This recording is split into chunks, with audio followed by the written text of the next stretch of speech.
कहा कि मैं उसी लड़के से शादी करूंगी जो रोज 1000 महात्माओं को भोजन कराता हूं, रोज 1000 वैष्णवों की सेवा करता हूं।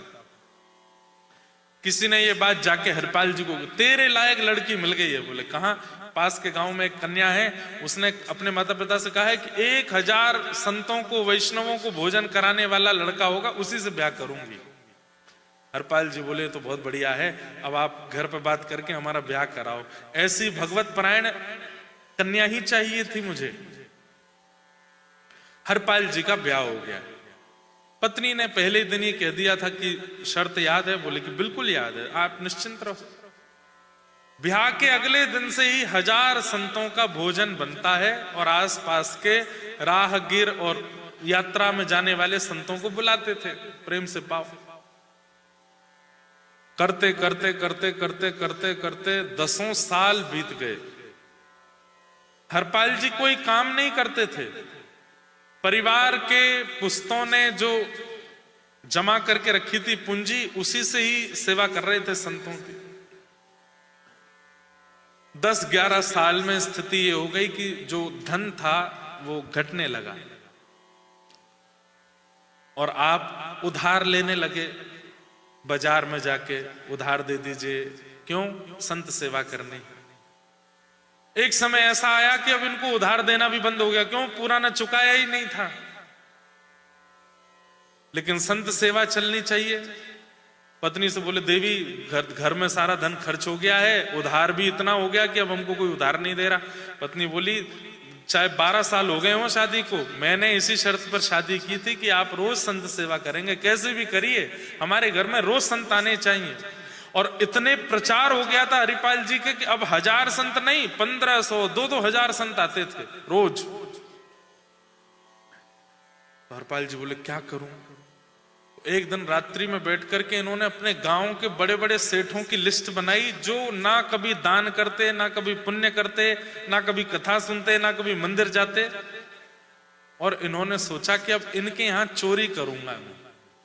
और चोरी धन की नहीं, राशन की, दाल आटा चावल सूखी सामग्री रसोई से चोरी करते थे। और उन्हीं के यहां से करते थे जो भक्ति भजन नहीं करते। कुछ दिन अपने गांव में की, फिर पास के गांव में भी देखने लगे, ढूंढते कौन भजन नहीं करता, कौन मंदिर नहीं जाता, उसके घर को चुन के वहां से चोरी करके लाते राशन, और उस राशन को बना के बढ़िया संतों को पवाते। धीरे धीरे धीरे धीरे कुछ साल में प्रचार हो गया कि एक बहुत बड़ा डकैत है, उसका नाम है हरपाल, लोगों के घर के राशन चुरा लेता है। और ऐसा चुराता है, अब 1000-1500 संतों को पवाना है, इतना राशन थोड़ी होता है घरों में, तो पूरा पूरा ही खाली कर देते थे। 1-2 घरों का लेके जाते, तब जाके 1000 संतों का प्रसाद बनता था। आप लोग नहीं करना है ऐसा, यहां कर भी नहीं पाओगे। लेकिन मतलब एक बात है कि व्यक्ति जब भगवत परायण हो जाता है ना, फिर संसार के विषय कष्ट आदि से उसको फर्क नहीं पड़ता। तो इसको दूसरे रूप में लीजिएगा, इस रूप में मत ले जाना है जैसे हरपाल जी कर रहे हैं। तो अब तो आपकी स्थिति ऐसी हो गई कि एक जंगल में एक रास्ता था जो 2 गांव को जोड़ता था, वहां आप छुप करके बैठते थे, और जो भी राह निकलता हुआ व्यक्ति आता था उसको आप रोक करके लूट लेते थे। उसके गहने आदि पैसे आदि अब लूटने लगे, उससे राशन खरीद के संत सेवा करते थे। एक दिन ठाकुर जी मंद मंद मुस्का रहे थे बैठे बैठे वैकुंठ में। लक्ष्मी जी बोली बड़े मुस्का रहे हो, क्या बात है? बोले एक मेरा भक्त है, पता है क्या करता है? बोले क्या करता है? संत सेवा के लिए लोगों के घर में जाके राशन चुराता है, और राशन नहीं मिलता तो लोगों के अंगूठी सोने की सामग्री चुरा लेता है, और उसको बेच के राशन खरीद के संतों की सेवा में लगाता है। अपने लिए कुछ नहीं करता, लेकिन देखो इसका तरीका, चोरी करके करता है। तो रुक्मणी जी बोली तो आप क्या सोच रहे हैं? बोले मैं सोच रहा हूं कि मैं ही एक सेठ बन के जाऊं, थोड़ा अपनी चोरी करवा के आऊं इससे। लक्ष्मी जी बोली मैं भी चलूंगी, मैं भी चलूंगी। वो नहीं नहीं तुम मत चलो। वो नहीं नहीं मैं भी चलूंगी, मैं भी सेठानी बन के चलूंगी। और महाराज ठाकुर जी बढ़िया चौड़ी चौड़ी मूंछें रखी हैं, ऊपर सुंदर पाग पहनी है, और कानों में बढ़िया सुंदर स्वर्ण के कुंडल पहने हैं, गले में खूब सारी स्वर्ण की मालाएं पहनी हैं, हाथ में मोटे मोटे स्वर्ण के कड़ूला पहने हैं, और बिल्कुल जैसे सेठ होते हैं, हाथ में बेत लेके पेट निकाल के बाहर, और बिल्कुल सिल्क की धोती, सिल्क की कुर्ता, जैसे सेठ जी का स्वरूप होता है वैसे ही बन गए ठाकुर जी। रुक्मणी जी भी थोड़ी वृद्ध सी, और खूब सारे गहने हाथों में अंगूठियां पहन के वो भी एक सेठानी बन गई। दोनों आए,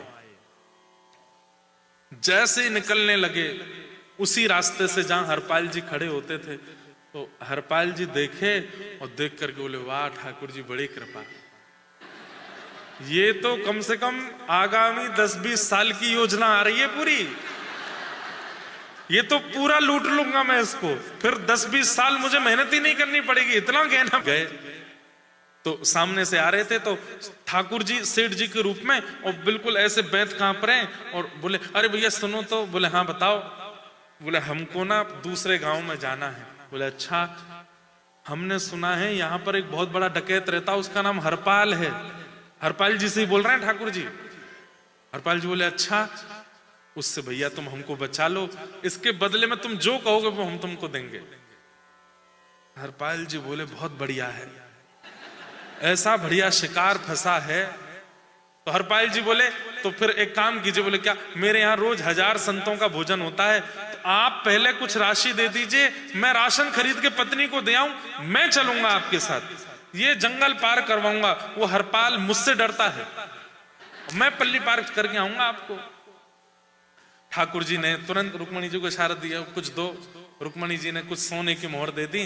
तो हरपाल जी बोले आप 10 मिनट रुको, हम बस राशन दिया है, क्योंकि संतों का जमावड़ा घर आ गया, वे पालेंगे, इतनी देर में आपको छोड़ के आ जाऊंगा। दौड़ करके गए, राशन खरीद के पत्नी को दिया। पत्नी से कहा बढ़िया जमाओ, और सुनो अब संतों से कहना अब इतनी प्रतीक्षा नहीं करनी पड़ेगी, आगामी 10-20 साल की योजना मिल गई है, मैं अभी लेके आता हूं। उस दिन की व्यवस्था करके हरपाल जी दौड़े दौड़े आए। सेठ जी का आओ आओ आओ, मेरे पीछे पीछे चलना। बिल्कुल ठाकुर जी चल रहे हैं पीछे, रुक्मणी जी चल रही हैं। चलते चलते जैसे ही विहंगम जंगल आया, बिल्कुल चारों तरफ से पेड़ पौधे हैं, और बिल्कुल थर थर कांप रहे थे ठाकुर जी और रुक्मणी जी। बोले हरपाल नहीं आ जाए, हरपाल नहीं आ जाए। इतने में ही सामने हरपाल सीधा खड़ा हुआ, मूंछों पे ताव देकर के अपनी स्वाफी रखी नीचे, और तुरंत तलवार, चलाता नहीं था लेकिन दिखाई। सेठ जी बोले भैया ये क्या कर रहे हो? बोले मैं ही हरपाल हूं, बहुत सोना पहन करके चल रहा है, और तुम दोनों का ये पूरा स्वरूप और इतने सारी सामग्री देख करके, अरे महाराज संतों की खूब सेवा होगी, उतार करके धरो सब स्वाफी में। अरे भैया तुम ही हरपाल थे क्या? बोले हाँ। ठाकुर जी थर थर कांप रहे हैं, अपनी अंगूठी उतार रहे हैं, कानों के कुंडल उतार रहे हैं। रुक्मणी जी कह रही हैं दशानन रावण को मारने में नहीं कांपते आप, कंस का वध करने में, इसके आगे इतने कांप क्यों रहे हैं? बोले वे सब तो दुष्ट राक्षस थे, ये तो मेरा भक्त है। सब कुछ उतार उतार के दिया। अब हरपाल ढूंढ ढूंढ करके, ये भी उतारो, इसको भी रखो, ये भी उतारो, इसको भी, जूती में भी सोना लगा, ये भी उतार के धरो यहाँ पे। सेठानी जी आप क्यों खड़ी, आप भी उतारो।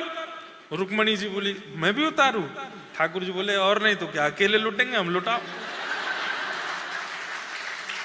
रुक्मणी जी भी अपनी सब सामग्री उतार उतार के दे रही थी, लेकिन ठाकुर जी ने एक लीला की, सब दे दिया रुक्मणी जी ने, ठाकुर जी ने, लेकिन ठाकुर जी ने अपनी एक उंगली में एक अंगूठी पहनी, वो जानबूझ के अंगूठी इतनी टाइट थी कि वो निकल नहीं रही थी।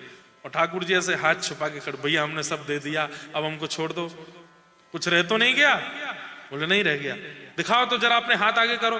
ठाकुर जी ने ऐसे हाथ आगे, बोले अंगूठी क्यों नहीं उतारी है? बोले भैया ये बहुत बहुत कड़ी है, निकल ही नहीं रही है, देखो। तो हरपाल निकालने लगा, खूब जोर जोर से खींचे।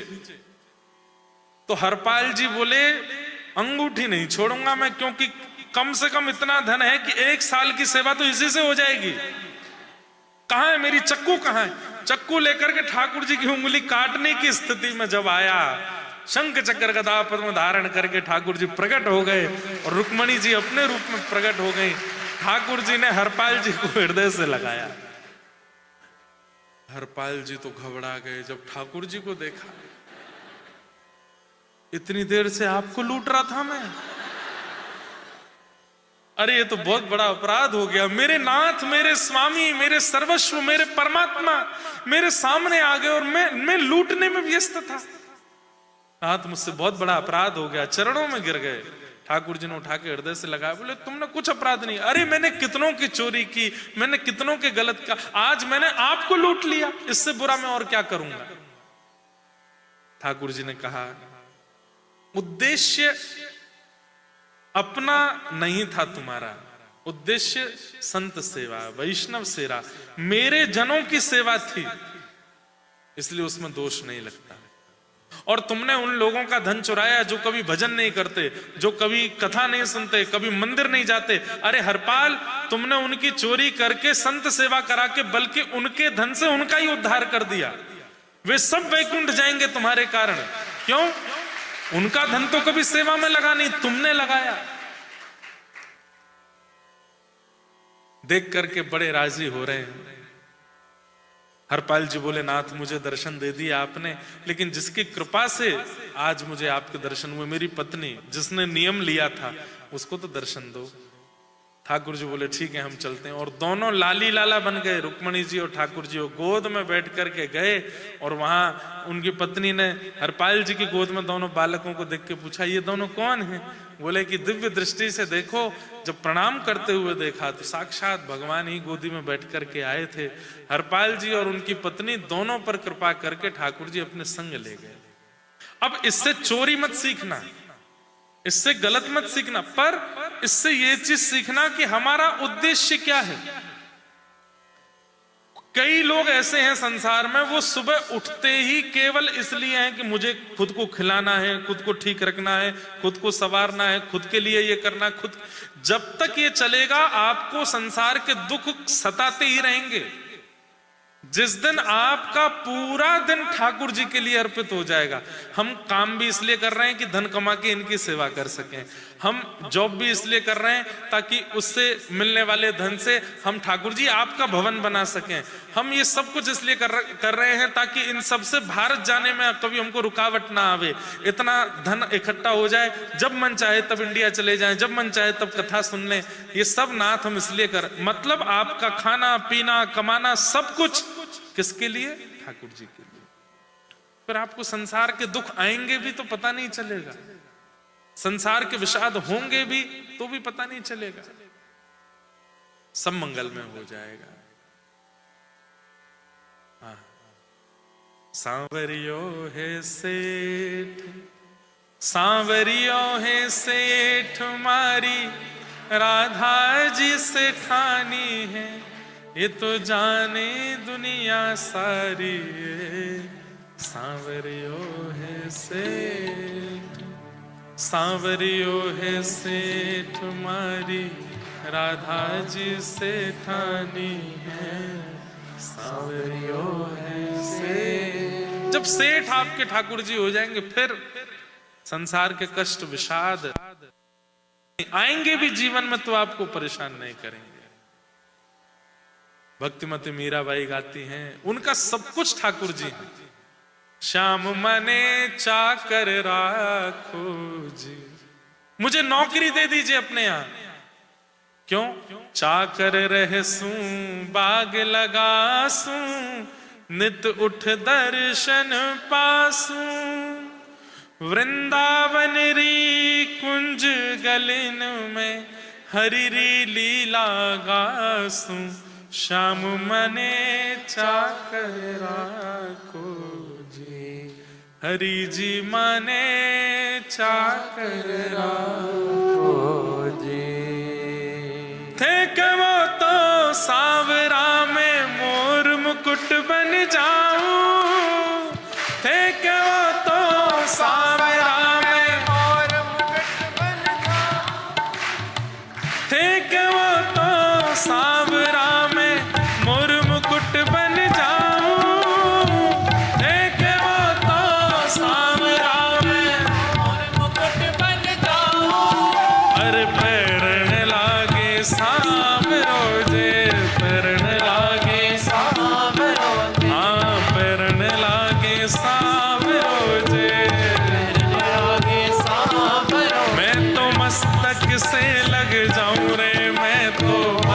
मस्तक से लग जाऊं रे, ओ मैं तो मस्तक से लग जाऊं रे, मैं तो मस्तक से लग जाऊं। हे मोहने आओ तो सही, गिरधर आओ तो सही, माधव रे मंदिर में मीराबाई अकेली खड़ी। गाओ तो सही गिरधर आओ तो सही,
सावरो जे, नावण लागे सावरो जे, नावण लागे सावरो जे।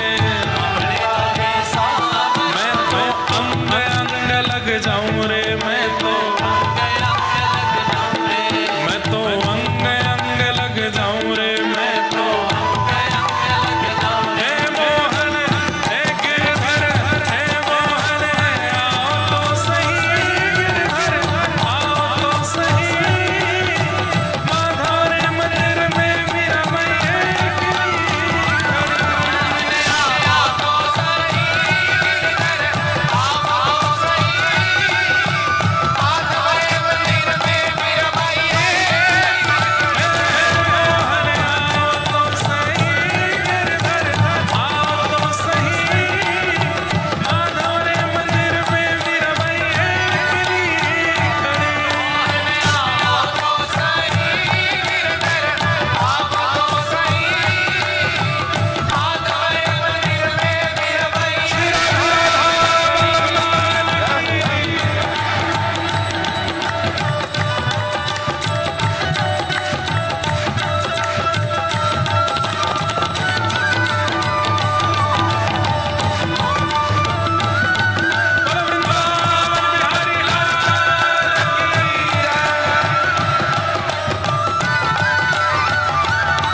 मैया बस जाऊं रे, मैं तो नैना में बस जाऊं रे, मैं तो नैना में बस जाऊं रे, मैं तो नैना में बस जाऊं। हे मोहन हे गिरधर, हे मोहन आओ तो सही, गिरधर आओ तो सही। माधव रे मयूर में मीरा मैया खड़ी, आओ तो सही, गिरधर आओ तो सही।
एक साल बाद ही मिलेंगे हम आपसे,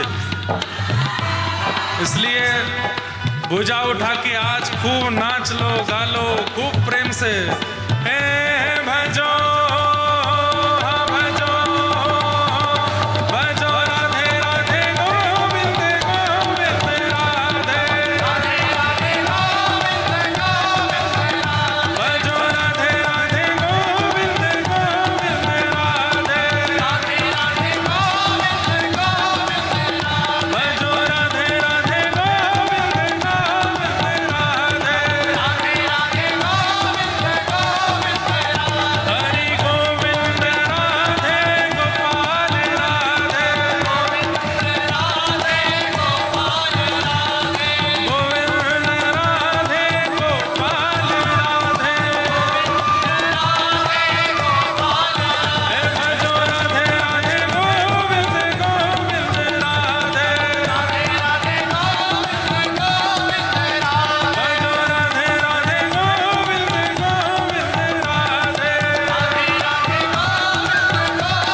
बैठ जाओ, सब लोग बैठो। हे मोहन आओ तो सही, गिरधर आओ तो सही, माधव रे मंदिर में मीराबाई एकली खड़ी। मोहन आओ तो सही, गिरधर आओ तो सही, माधव रे मंदिर में मीराबाई एकली खड़ी। ये बहन जी क्या लेके खड़ी हैं, दिखाओ। नहीं नहीं, वो क्या लिखा है? नागर नंद जी ना लाल, नागर नंद जी ना लाल, रास रमनता मारी नथनी को नागर। अच्छा, यहाँ गुजराती कितने बैठे हैं? हाथ ऊपर करो। सब गुजराती है क्या?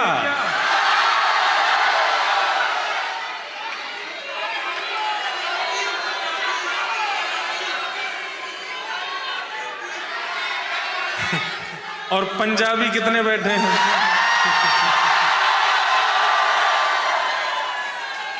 वाह भाई वाह। बैठ जाओ बैठ जाओ बैठ जाओ। हाँ, विराजो विराजो, सब लोग बैठो। हाँ, साउथ इंडियन कितने हैं? केवल एक नहीं, एक और है। महाराष्ट्र के कितने हैं? भाई ज्यादा तो वोट गुजरात और पंजाब के ही हैं। हमारे यूपी वाले भी हैं क्या कोई? चलो सब है। और गिरधर लाल जी के प्रेमी कितने हैं ये बताओ। बहुत सुंदर, बहुत बढ़िया भैया। तो हाँ, सब भारत से हैं। भारत हिंदू राष्ट्र की, सत्य सनातन धर्म की, भारत माता की। बहुत बढ़िया भैया, बैठो, थोड़ी देर और है हमारे पास, थोड़ी बात कर लें। अच्छा, अभी बैठ जाओ, सब लोग बैठो। हाँ, अभी मिलते हैं ना, बैठो। जय हो, जय हो। तो हम क्या बात कर रहे थे? हाँ, जब जीवन में तानपुरा थोड़ा बढ़ा दो भैया। जब जीवन में चलत कृष्ण, उठत कृष्ण, बैठत कृष्ण, नित्य कृष्ण जब हो जाते हैं ना, तो फिर दुख का अनुभव नहीं होता। आगे कृष्ण पाछे कृष्ण, इत कृष्ण उत कृष्ण, जित देखूं उत कृष्ण मायरी। आगे कृष्ण पाछे कृष्ण। आप जॉब भी ठाकुर जी के लिए कर रहे हो, आप धन भी ठाकुर जी के लिए कमा रहे हो, रसोई भी ठाकुर जी के लिए बना रहे हो। अरे कहां तक कहें, विवाह भी ठाकुर जी के कहने से किया है, संतान भी ठाकुर जी की सेवा के लिए हो रही है। नजर नहीं लगे तो फिर हमारे जैसे हो जाओगे, फिर प्रसन्न रहोगे। दुनिया चाहे जो कहे, कोई बुरा कहे, कोई भला कहे, कोई निंदा करे, कोई स्तुति करे, कोई गाली देवे, लेकिन आप प्रसन्न नहीं रहोगे। क्यों? क्योंकि आपका वो उद्देश्य ही नहीं है। आपका उद्देश्य हरि चरणार विंदों की प्राप्ति है। व्यक्ति का जो लक्ष्य होता है, मोटिव होता है, उस मोटिव के रास्ते पर जब वो चलता है, उसी बीच में उसको दुख सुख देने वाली वस्तु आती है और वो मोटिव से ही रिलेटेड होती है। लेकिन उसका मोटिव ही श्री कृष्ण है, तो फिर संसार के जितने भी कष्ट हैं वो उसको दुखी नहीं कर सकते, क्योंकि वो सब मोटिव में है ही नहीं। उद्देश्य ही श्री कृष्ण है। ऐसे श्री उद्देश्य श्री जी को बना लो, उद्देश्य ठाकुर जी को बना लो, और कोई मन में भाव ना रहे। हम कनाडा में भी इसलिए रह रहे हैं कि डॉलर कमा के उन्हीं की सेवा कर सकें, यहाँ के सिटीजन बन के भी उन्हीं की सेवा कर सकें। यहां हम इनसे विवाह भी इसलिए कर रहे हैं कि इनसे विवाह करके हम उनकी और सेवा कर सकें। हम बालक भी इसी भावना से उत्पन्न कर रहे हैं कि वो बालक भी हमको भगवत प्राप्ति कराने वाला हो। जिस दिन सब कुछ कृष्णमय हो जाएगा, आपको कोई दुखी नहीं कर पाएगा। अब दुख क्यों होता है? संसार के विषयों को सोच करके विवाह आदि करते हैं, उन्हीं भावों से धन कमाते हैं, उन्हीं भावों से घर बनाते हैं, उन्हीं भावों से विदेश जाते हैं, तो फिर दुख होता है। उद्देश्य श्री कृष्ण बना लीजिए, आपका लक्ष्य श्री कृष्ण बन जाए बस। एक महाराष्ट्र से कितने लोग थे यहाँ पे? वाह, मेरे को बहुत अच्छा लगता है महाराष्ट्र। और महाराष्ट्र में भी हमारे श्री पंढरपुर श्री पंढरीनाथ भगवान, विठल भगवान, विठल विठला विठल विठला विठल विठल विठल विठल विठल विठल। आप लोग भारत जाते हैं, भारत में वृंदावन जाते हैं, हरिद्वार जाते हैं, बद्रीनाथ जाते हैं, जगन्नाथपुरी जाते हैं, द्वारिका जाते हैं। मैं सब जगह निवेदन करता हूं, एक बार मेरे कहे से पंढरपुर जरूर जाइएगा, आपको इतना सुख मिलेगा। ठाकुर जी ऐसे ठाड़े हैं, इतना सुंदर दर्शन है। तो एक पंढरपुर में एक बहुत सुंदर कथा याद आई, ध्यान से सुनना। कानुपात्रा एक वैश्या थी, नगर वैश्या। उस वैश्या की पुत्री का नाम था कानुपात्रा। तो मां तो वैश्या थी, लेकिन मां ने यह निश्चय किया था कि मैं अपनी बेटी पर अपने कार्य और अपनी जो छवि है वो पढ़ने नहीं दूंगी, इसको ये दूषित काम नहीं करने दूंगी जो मैं कर रही हूं। मजबूरी के कारण मुझे तो करना पड़ा, लेकिन मैं अपनी बेटी को ऐसा नहीं बनने दूंगी। कानुपात्रा धीरे धीरे बड़ी हुई। एक बात तो माननी पड़ेगी बंधुओं कि बच्चों का निर्माण पिता के हाथ में होता है, लेकिन 90% मां के हाथ में होता है। मां जैसा चाहती है बच्चों को बना देती है। मां की इच्छा होगी तो वो वैष्णव बन जाएगा, मां की इच्छा होगी तो भक्त बन जाएगा, मां की इच्छा होगी डॉक्टर बन जाएगा, इंजीनियर बन जाएगा, और मां की इच्छा होगी तो जेब कतरा डाकू डकैत भी बन सकता है। पिताजी कहते हैं हमारे, मां के हाथ में पूरा कंट्रोल होता है बच्चों का। तो कानुपात्रा धीरे धीरे बड़ी होने लगी, तो मां को चिंता होने लगी कि इसको पता ना चले मैं क्या करती हूं या क्या मेरा व्यवसाय है, वो सब इसको कभी पता ना चले, इसको कभी करने भी नहीं दूंगी। लेकिन जहां वो उसकी मां रहती थी वहां गाना बजाना सब होता रहता था। तो कानुपात्रा भी गाती थी, छोटी सी कभी नाचती थी। तो ये गाते नाचते हुए अपनी बेटी को जब देखती थी तो बहुत डांटती थी। तो इनकी बेटी रोती थी कि मेरा नाचने का मन करता है माँ, मेरा भी गाने का मन करता है, आप मुझे क्यों रोकती हो। तो माँ ने उसको रोकना लगा करके, उसको टोकना लगा करके दूसरा तरीका अपनाया।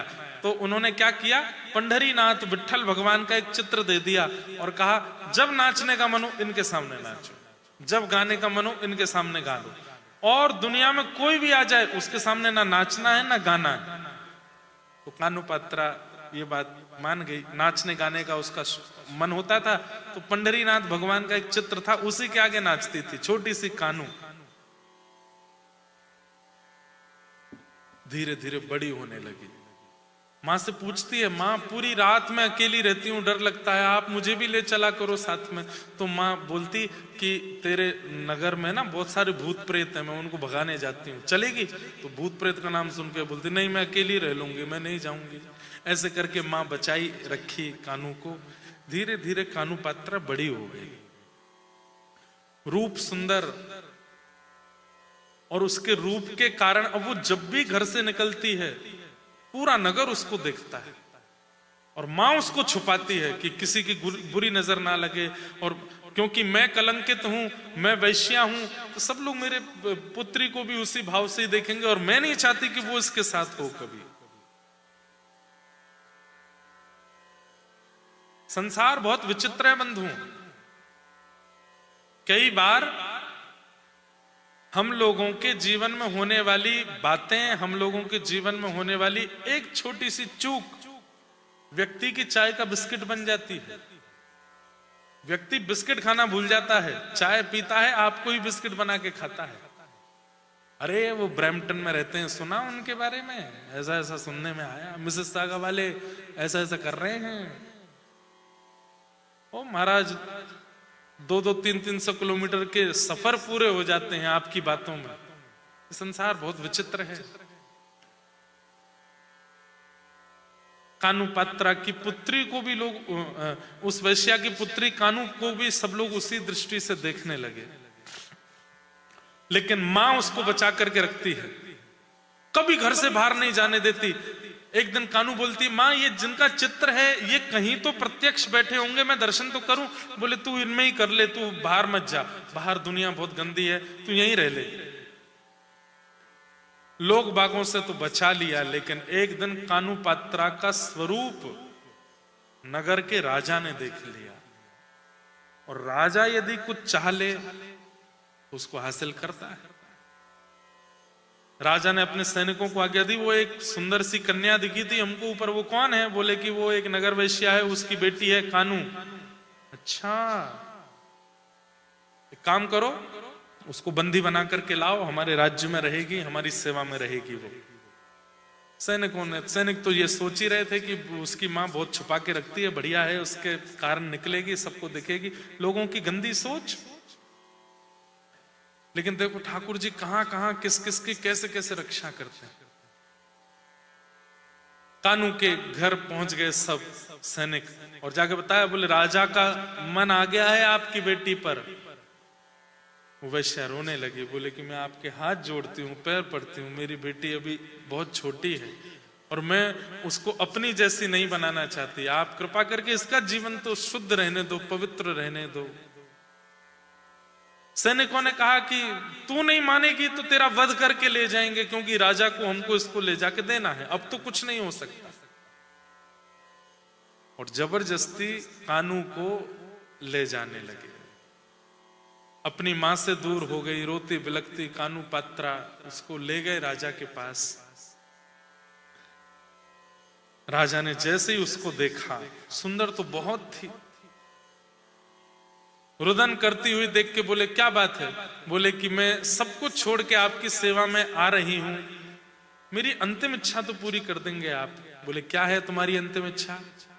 बोले मैंने कभी पंढरीनाथ का दर्शन नहीं किया, कभी विट्ठल भगवान का दर्शन नहीं किया, एक बार आप चाह जाएंगे तो हो जाएगा, मुझे एक बार पंढरपुर भेज दीजिए, मैं विट्ठल का दर्शन करके फिर मैं आपके पास आ जाऊंगी। कानू पात्रा ने कहा। राजा ने कहा इसमें कौन सी बड़ी बात, 2-4 दिन और प्रतीक्षा कर लेंगे हम। सैनिकों से कहा जाओ लेकर के, तो सैनिकों ने कहा इसको मंदिर में नहीं घुसने देंगे, वैश्या की बेटी है ये। बोले हम राजा हैं, हमारी आज्ञा है, पंडित जी को पुजारी जी को बोलना हमने आज्ञा दे करके भेजा है, इसको दर्शन कराएं।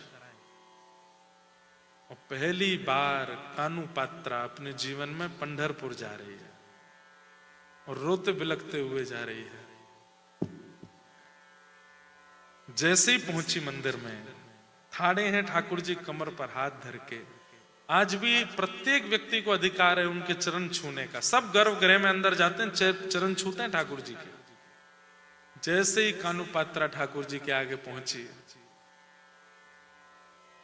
तब उनका एक मराठी में अभंग है, वो तो मुझे याद नहीं है, पर एक सूरदास जी की पंक्ति उन्हीं से मिलती जुलती है।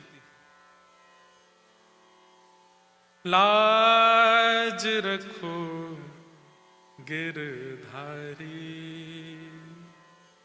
मेरी लाज रखो गिरधारी, जैसी लाज राखी द्रौपद की, जैसी लाज राखी द्रौपद की, होन ना दीनी उघारी, होन ना दीनी उघारी, जैसी लाज राखी द्रौपद की, जैसी लाज राखी द्रौपद की, होन ना दीनी उघारी, होन ना दीनी उघारी, खेचत खेचत दो भुज थाके, खेचत खेचत दो भुज ठाके, दुशासन पछधारी, मेरी लाज रखो गिरधारी, ओ लाज रखो गिरधारी,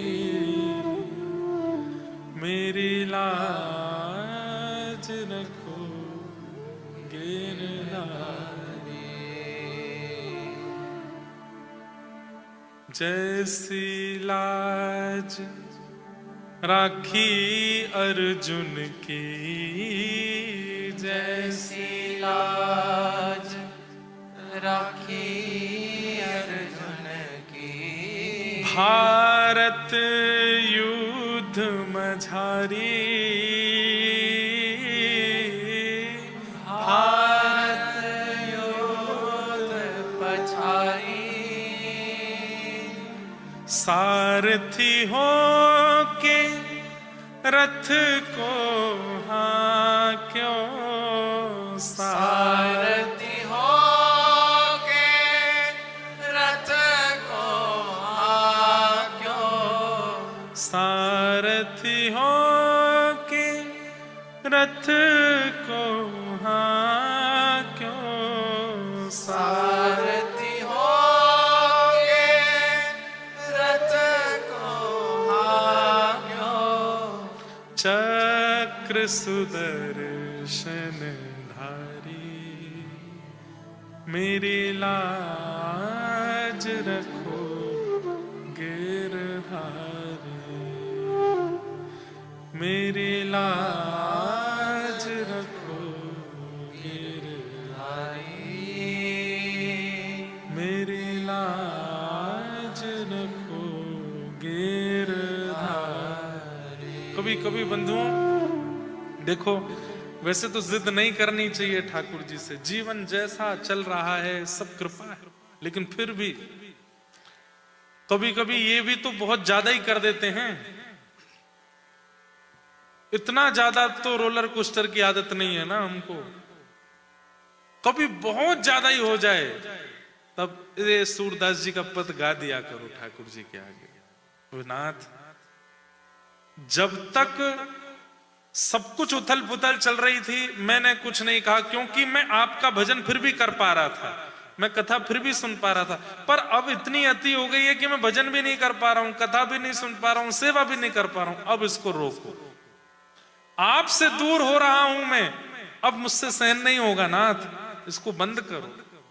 तब बस एक बार ये पद गा दो और फिर अंत में भी यही कह दो जैसी आपकी इच्छा। इसके बाद भी लगता है कि कुछ और करना रह गया हो तो कर लीजिए, आपसे हम कहां जीत पाएंगे। लेकिन बंधुओं एक बात याद रखना, ठाकुर जी कभी बुरा नहीं चाहते हमारे। भीष्म पितामह बाणों की सैया पर लेटे ठाकुर जी से बोलते हैं, इतना बड़ा पाप तो नहीं किया था मैंने कि आपने मुझे रोम रोम में बाण लगाया, इतना बड़ा पापी तो नहीं था मैं। ठाकुर जी कहते हैं, भीष्म पितामह ये बात मुझसे कभी मत कहना कि तुम पापी नहीं हो, या तुम इतने बड़े पापी नहीं, या तुम बहुत दूध के धुले हो, क्योंकि व्यक्ति कैसा है ये मुझसे अच्छा कोई नहीं जानता, और मैं कौन से जन्म के कर्म कब भुगवाता हूं ये भी मेरे ऊपर डिपेंड करता है। भीष्म पितामह कहते हैं, जन्मों के कर्म मैं 100 जन्मों का याद है मुझे, मैंने कोई इतना बड़ा पाप नहीं किया कि मुझे बाणों की सैया पर लेटना पड़े। भगवान बोले, 101वां जन्म याद है? विष्णु पितामह बोले नहीं, 100 जन्म याद हैं, 101वां याद नहीं है। तो भगवान बोले 101वां ही भोग रहे हो। And don't argue with me. और ये ठाकुर जी का सच में डायलॉग है। वो कहते हैं जो हो रहा है होने दो, ज्यादा हाथ पैर फेंको नहीं और ज्यादा विचलित हो नहीं। तुम्हारे कर्म कौन से कहां के कैसे मुझे एडजस्ट मैं कर रहा हूं उनको, तो इसलिए होने दो उनको। कर्मण्येवाधिकारस्ते मा फलेषु कदाचन।